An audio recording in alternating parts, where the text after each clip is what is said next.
তো আজকে যেটা প্রথম প্রশ্ন, বিজেপির এর আগে 142টা কেন্দ্রে প্রার্থী দিয়েছিল, আজকেও বেশ কিছু কেন্দ্রে প্রার্থী দিয়ে দিয়েছে। অথচ মেমারি বিধানসভা কেন্দ্র বর্ধমানের সেই বিধানসভা কেন্দ্রে কিন্তু প্রার্থী এখনো পর্যন্ত দেওয়া হয়নি, যেখানে মেমারিতে আমরা যেটা মানে সমীক্ষা করেছিলাম বা আমরা যেভাবে দেখেছিলাম তাতে অনেকটাই এগিয়ে ছিল বিজেপি। প্রথম কথা হচ্ছে 265 বিধানসভা, ওখানে বরাবরই মানুষ জানে যে কীরকমভাবে রাজ্য সরকার নোংরামো করেছে এবং মানুষকে ধোঁকা দিয়েছে ওই পোকার মতন, আর মানুষকে প্রতারণা চক্রের শিকার করে দিয়েছে। ওখানে খুন খারাপি রাহাজানি, তারপর চাকরি দেওয়ার নাম করে টাকা তুলেছে। আর এখন যে রাসবিহারী হালদার তৃণমূল থেকে টিকিট পেয়েছে, মানুষ জেতার পর আতশবাজি ফাটায়। তার বাড়ি কোথায়? তার বাড়ি বর্ধমান। সে বর্ধমান থেকে এসে এখানে টিকিটটা পেলো, কিসের জোরে পেলো? পয়সার জোরে। আর কাটমানি ছাড়া তো টিকিট পায় না কেউ। কাটমানি পেয়ে পেয়ে থর গাড়ি আর ফরচুন গাড়ি করে এসে তারা এখানে প্রথমেই তারা নির্বাচনে তাদের দিয়লেখন আরম্ভ করে দিয়েছে। দেখুন, একটা কথা বলি, সমীক্ষা আপনারা যেটা বলেছেন, বিজেপি কিন্তু খুব মানে একটা সংঘবদ্ধ দল, শান্তপ্রিয় দল। এই দলকে আজ বর্ধমানেতেও যেরকম অভিজিৎটা এনার ওপরে মানে বেনজির আক্রমণ করেছে, কারা করেছে? তৃণমূলের সমর্থকরা। আর সেই জন্যই মানে স্পর্শকাতর এলাকার মধ্যে 265 বিধানসভা, জামালপুর, আপনাকে কয়েকটা এরিয়া বলে দিচ্ছি, এইসব জায়গাতে পুলিশের ওপর মারাত্মক অত্যাচার চলছে। পুলিশকে নারকীয়ভাবে মানে মার খেতে হচ্ছে, প্রথম কথা। আর দ্বিতীয় নম্বর কথা হচ্ছে বিজেপি যে প্রার্থীকে দাঁড় করাবে, সে এমনই প্রার্থী দাঁড়াবে সেই জায়গাটা জিতে বেরিয়ে আসবে। কেননা তৃণমূলের হারমাত বাহিনীরা, এই রাসবিহারী হাতে আর গলায় যা চেন পরে থাকে, মানে ওর তো মানে জেতার আগে এত পয়সা, তাহলে মানে শুধু নির্বাচন কমিশন থেকে ও কাটমানি দিয়ে টিকিটটা পেলো। সেই টিকিটটা পাওয়ার পর ও থর গাড়ি, ফরচুনার গাড়ি, ওর একটু স্ট্যাটাসটা দেখে নেবেন, বর্ধমান থেকে এসে এখানে দাঁড়িয়েছে। তাহলে এইখানে দাঁড়িয়ে ওর মানে আগেও দাঁড়িয়েছিল নার্গিস বেগম, সে কি মানে আমাদের 265 কেন আমাদের 265 বিধানসভার কেন্দ্রে কোনো প্রার্থী ছিল না।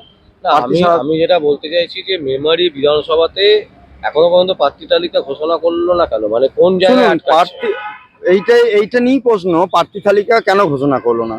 ঠিক সময় প্রার্থী তালিকা ঘোষণা করবে, কারণ ওখানকার মানুষ বুঝে নিয়েছে যে চকচকে রাস্তা, ঝকঝকে আলো, মা মাটি মানুষের মুখ করছে কালো। আর রাস্তার উন্নয়নে পথশ্রী দিয়ে, সবেতেই শ্রী দিয়ে রেখেছে। আর শিলাদি বলে রেখে দিয়েছে, মানে সব জায়গায় শিলা দিয়ে একটা করে কিছু না কিছু উত্থান করে দেখাবে বলছে। আর ওই 265 বিধানসভাটা এমনই জায়গা, কারণ ওটা পাখির চোখের জায়গা। 265 ধরুন, ওখান থেকে কমিউনিকেশন সব জায়গা আছে, যেখানে আপনি এখন দিন রাত, আপনাকে আমি বলছি, আনন্দমার্গ স্কুল আছে, সেখানে প্রত্যেক দিন একটা না একটা টোটো অটো অ্যাক্সিডেন্ট হচ্ছে।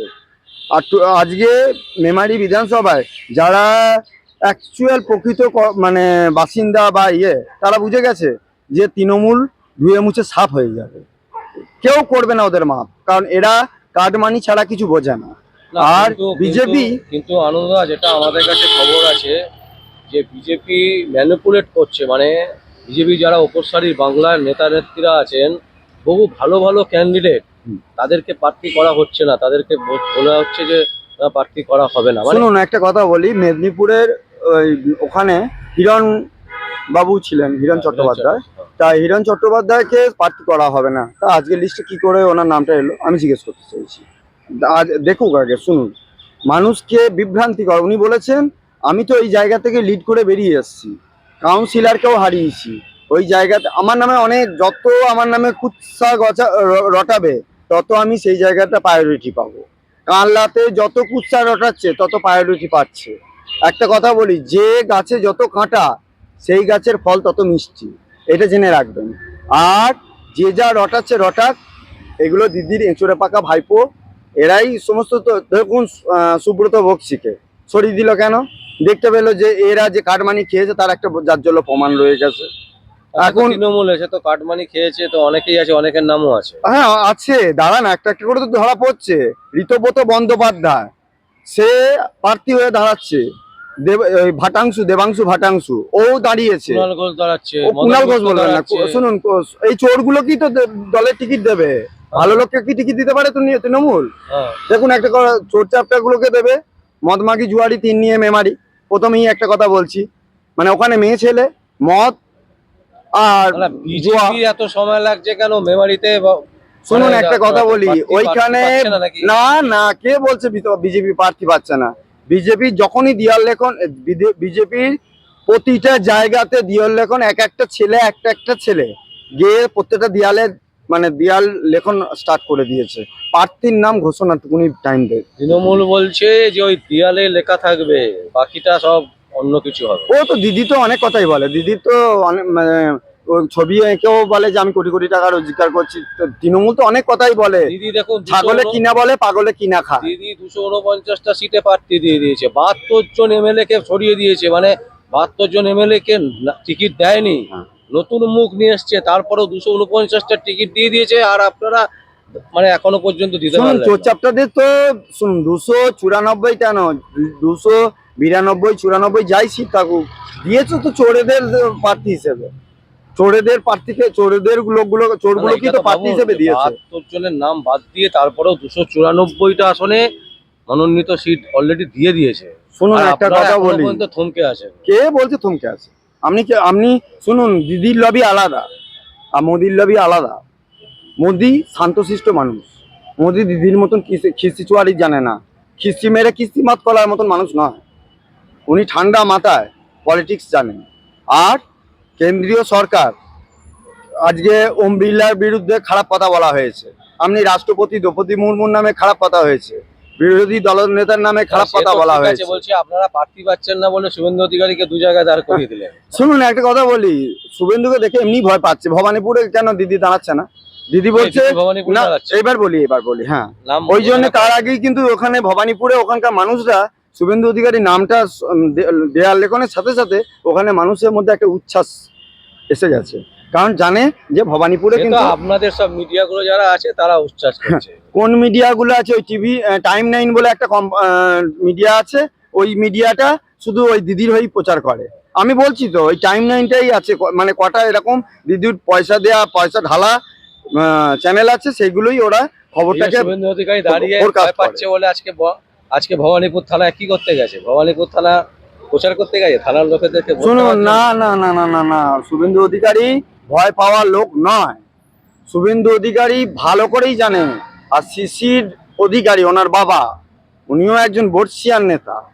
একটা কথা বুঝবেন, শুভেন্দু অধিকারীকে নিয়ে নাজেহাল করার চেষ্টা করছে ওনার কনভয়ের ওপর, সুকান্ত মজুমদারের ওপর, তারপর দিলীপ ঘোষের ওপর, প্রত্যেক রাজনৈতিক কুণাল ঘোষ যেভাবে কটু কথা বলছে। তারপর আপনি নিউ টাউন থানার ওইদিকে যান, ওইদিকে যেভাবে একাধিক মানুষকে মিথ্যা মামলায় ফাঁসিয়েছে সেই তৃণমূলের মদতপুষ্ট হারমাত বাহিনীরা আজকে পুলিশের নামে কলঙ্কিত হয়ে গেছে। পুলিশরা না পাচ্ছে ডিএ, না পাচ্ছে ঠিক করে। ওই ও তো দিদির কথা, দিদি শুনুন আবল তাবল কথা, ওসব নিয়ে কাউরির মাথা ব্যথা করলে লাভ নেই। কারণ এখানে আমাদের কাছে শুনুন একটা কথা বলি, উনি প্রশান্ত কিশোরকে নিয়ে একবার ভোট করাতে গিয়ে সেখানেও দেখিয়েছেন, আইপিকের ঘরে গিয়ে সেখান থেকে ফাইল চুরি করতে গিয়ে ধরা পড়েছেন। উনি ওখানে দিল্লিতে গিয়ে ওখানে নিজেই কোনো সময় ব্যারিস্টার হয়ে গিয়ে দাঁড়িয়েছেন। ওনার একাডেমিক প্রোফাইলটা জানতে হবে। না, আমাকে দুটো জিনিস, আমার একেবারে মানে টাইম হয়ে গেছে। আপনি শুধু আমাকে বলুন যে মেমারিতে কেন এখনো পর্যন্ত ক্যান্ডিডেট দেওয়া হলো না, আর আজকে ভবানীপুর থানায় শুভেন্দু অধিকারী কি করতে গেছেন? শুনুন, ভবানীপুর থানাটাতে ওখানে যত বিজেপি প্রার্থীদের নামে অ্যালিগেশন দেওয়া হয়েছে, সেই অ্যালিগেশন থেকে তাদেরকে মুক্ত, কেননা এই ভোটের টাইমে একটাই জিনিস হচ্ছে 107 সেকশন দিয়ে তাদেরকে আগে ওখান থেকে মানে কেস থেকে খারিজ করে নিয়ে আসা। কারণ প্রার্থীদের নামে একটা বদনাম করে দেওয়া, যারা সমর্থক আছে তাদের নামে একটা কেস দিয়ে দেওয়া, সেটা তো করছে তৃণমূল, অন্য মূল তো করছে না। আর দেখুন প্রতিনিয়ত, আর 265 বিধানসভা কেন্দ্রের কথা বলছেন, 265 বিধানসভা হাসতে হাসতে বেরিয়ে যাবে বিধানসভা কেন্দ্র। কারণ ওখানে মানুষ ওই তৃণমূলের যতই ওই রাসবিহারী হালদারের মতন লোকই থাকুক না কেন, ওখানে জিততে পারবেন না, পারবেন না, পারবেন না, 100% নাম দিতে এত দেরি হচ্ছে না, সেটা আমি বলছি। একটাই কথা বললাম। জিতবে তো আমরাও বলেছি, হ্যাঁ? জিতবে তো আমরাও বলেছি। শুনুন একটা কথা বলি, প্রার্থীর নাম দিতে আপনি বারবার বলছেন প্রার্থীর নাম, প্রার্থীর নাম, প্রার্থীর নাম। প্রার্থীর নামটা ইমপ্লয়েড রাখা হয়েছে, গোপন রাখা হয়েছে, নাহলে প্রার্থীকে মেরে দিতে পারে। কারণ তৃণমূলের এই হারমাত বাহিনীরা অনেক কিছু করতে পারে। আচ্ছা। ওরা তো প্রতিনিয়তই বলে যে আমাদের কাছে মেরে দেওয়াটা কোনো ফ্যাক্টর নয়। আমাকে মারতে যদি, শুনুন, একটা আইনজীবী সেল, বিকাশ রঞ্জন বিভিন্ন মানে আইনজীবী মানুষকে যদি গায়ের উপর মানে ফিরদৌস শামীম থেকে আরম্ভ করে প্রত্যেককে যদি গায়ে হাত দিতে যায়, তাহলে ওনাদের কাছে মানুষ মারাটা কোনো ব্যাপার নয়। তৃণমূলের ওই আপনারা তো ভালো করেই জানেন যে কেমন করে ওই আপনাদের পুরে যে গেল, সেখানে মোমো কোম্পানির মালিকের দোষ হয়ে গেল। মানে এরকম করে ওদের পুড়িয়ে মেরে দেওয়া, কাউকে ধর্ষণ করে মেরে দেওয়া, কাউকে বদনাম দিয়ে জেলে ঢুকিয়ে দেওয়া, এটাই স্বভাব। মেমারি বিধানসভাটা এতটা সেনসিটিভ যে ওখানে প্রার্থী তালিকা ঘোষণা হলে অবশ্যই মানে হামলা হতে পারে, আক্রমণ হতে পারে, হামলা হতে পারে না। বা তাকে শুনুন, মেরেও দেওয়া হতে পারে। হ্যাঁ, যে প্রার্থীকে দেবে প্রার্থীকে মেরে দেওয়ার সব পরিকল্পনা খুব বেশি। আর আচ্ছা। প্রার্থী অলরেডি সিলেক্টেড হয়ে গেছে। নাম আমরা এখন বলতে পারবো না, কারণ একটা কথা বলি, বিজেপি একটা সাংগঠনিক দল। আর বর্ধমানে তো দেখছেন প্রতিনিয়ত গন্ডগোল করছে তৃণমূলের হারমাত বাহিনীরা।